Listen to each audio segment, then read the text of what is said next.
ইমামে আযম আবু হানিফা রাহমাতুল্লাহি আলাইহি ছাত্র সংখ্যা থেকে বোঝা যায় তার সম্পত্তি কেমন ছিল।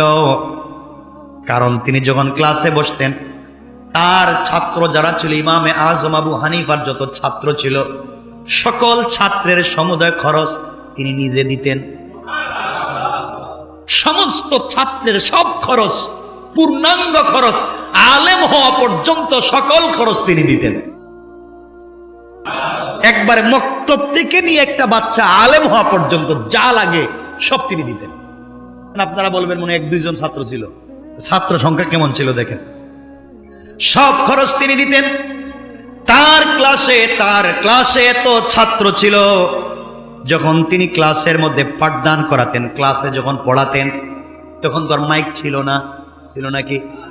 তখন মাঝে মাঝে তিনি মুকাব্বির দিতেন। তার ছাত্রদের মধ্যে মুকাব্বিরের সংখ্যা, মানে তাকবীর যে দেই আমরা, এইভাবে তিনি যা পড়াচ্ছেন ছাত্ররা মাঝে মাঝে দাঁড়াইয়া চিৎকার করে পিছনে বলতো, এমন মুকাব্বিরের সংখ্যাও 100-র উপরে ছিল। 100 উপরে যদি মুকাব্বির থাকে, সেখানে কত হাজার লোক ছিল বোঝা যাচ্ছে। এটা বন্ধ কোনো জায়গা না, এটা ইজতেমার মাঠের মতো খোলা মাঠ।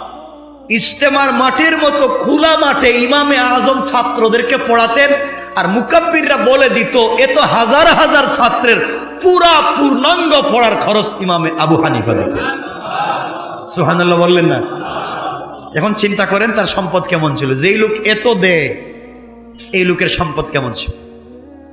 এত কিছু দানের পরেও, এত সম্পদের পরেও হয়েছেন 4 ইমামের বড় ইমাম, যিনি 99 বারের বেশি আল্লাহর রাসূলকে স্বপ্নে দেখেছেন। সুবহানাল্লাহ বললেন না? কেমনে এত সম্পদের মালিক থাকার পরেও এত কিছু করতে পারলেন? আর আমরা কি যে হয়েছি আল্লাহ ছাড়াই জানে, আল্লাহ ছাড়া কেউ জানে না। আমার মুসলমান বান্দাগণ, এরপরে এত সম্পদের মালিক থাকবার পর ইমামে আজম আবু হানিফা আল্লাহর ইবাদত থেকে গাফেল ছিলেন না। সারাদিন বিভিন্নভাবে ইবাদতে লিপ্ত থাকতেন। মাগরিবের নামাজের পরে শুনেন ইমামে আজম আবু হানিফার দিন কেমনে যেত। মাগরিবের নামাজের পরে তিনি একটু ঘুমিয়ে যেতেন, একটু দেরিতে ঘুম থেকে উঠতেন, ওযু করে ঈশার নামাজ পড়তেন। ঈশার নামাজের পরে আর ঘুমাতেন না, ফজরের নামাজ পড়ে ঘুমাতেন। এভাবে ফজরের ঈশার ওযু দিয়া ফজরের নামাজ পড়েছেন কমপক্ষে 40 বছর। আল্লাহু আকবার! ঈশার ওযু দিয়ে ফজরের নামাজ। আপনি চিন্তা করতেছেন এই মানুষটা কত ইবাদতে ছিল। এইভাবে তিনি ফজরের নামাজ পড়তেন। তিনি এত ব্যবসা বাণিজ্য আমানতদারিতে, আজকে আমরা ব্যবসা বাণিজ্য করতে গিয়ে 6-9 করি, আমরা মালিককে ঠকাই, বিভিন্নভাবে কোনো না কোনোভাবে আমরা প্রতারণার শিকার হয়ে যাই। আমরাই করি, একজনকে বাঁচাতে গিয়ে আমি প্রতারণা করি, আরেকজনকে টাকা বাড়িয়ে দিতে গিয়ে আমি প্রতারণা করি। প্রতারণার অভাব নেই ব্যবসা বাণিজ্যে। ইমামে আজম আবু হানিফা বড় ব্যবসায়ী ছিলেন। দেখেন তার ব্যবসায় নিজেকে কত আমানতদার রেখেছেন। তিনি ছিলেন তার জমানায় সব থেকে বড় কাপড়ের ব্যবসায়ী। তিনি যা উপার্জন করতেন, একবার তিনি ম্যানেজারকে ডাক দিয়ে বললেন, শোনো ম্যানেজার, কাপড়ের থান পাঠিয়ে দিয়েছি, ওই কাপড়ের থানের ভিতরে অমুক অমুক থানের ভিতরে কিছু দোষ আছে, কিছু ত্রুটি আছে, কিছু সমস্যা আছে কাপড়ে। তুমি যখন এগুলা খরিদ্দারের কাছে বিক্রি করবা তখন বলে দিও এই থানের ভিতরে কাপড়টা কোন জায়গায় সমস্যা বলে দিও। তিনি দেখাইয়া দিলেন 1-2টা থান, দেখাইয়া বলেন এই 1-2টা থানের ভিতরে 1-2 জায়গায় কাপড়ের সমস্যা, এটা বলে দিও। ম্যানেজার কাপড় বিক্রি করে দিয়েছে, হাজার হাজার থান কাপড়, লাখ লাখ থান কাপড় ছিল, বিক্রি করে দিয়েছে। কিন্তু ওই যে দোষ ছিল 1-2টা জায়গায় বলতে ভুলে গিয়েছে। ইমামে আজম আবু হানিফা রাহমাতুল্লাহি আলাইহি একবার আসলেন, ম্যানেজারকে জিজ্ঞাসা করলেন কাপড় কি বিক্রি হয়েছে? তিনি বললেন সব কাপড়, জাহাজের সব কাপড় বিক্রি করে দিয়েছি। ইমামে আজম বললেন, আমি যে বলেছিলাম দোষ আছে 1-2টা থানে, তুমি কি বলছিলা? ম্যানেজার বলছে, হুজুর আমি ভুলে গিয়েছি, আমার মনে নাই, ভুলে গিয়েছি, আমার মনে ছিল না, বিক্রি করে দিয়েছি। ইমামে আজম রাহমাতুল্লাহি আলাইহি আফসোস করলেন আর বলতে লাগলেন, শোনো, এই জাহাজে এই হাজার হাজার থানের ভিতরে যত কাপড় তুমি বিক্রি করেছো, এই সমুদয় কাপড়ের সব টাকা এই মুহূর্তে আমি আল্লাহর রাস্তায় দান করে দিলাম। আল্লাহু আকবার! কারণ এই টাকার ভিতরে এই ত্রুটিপূর্ণ কাপড়ের টাকাও আছে, আমি এই অন্যায় করা টাকা আমার ঘরে উঠাতে চাই না, আমি সব টাকা আল্লাহর রাস্তায় দান করে দিলাম। কেমন ছিলেন তার?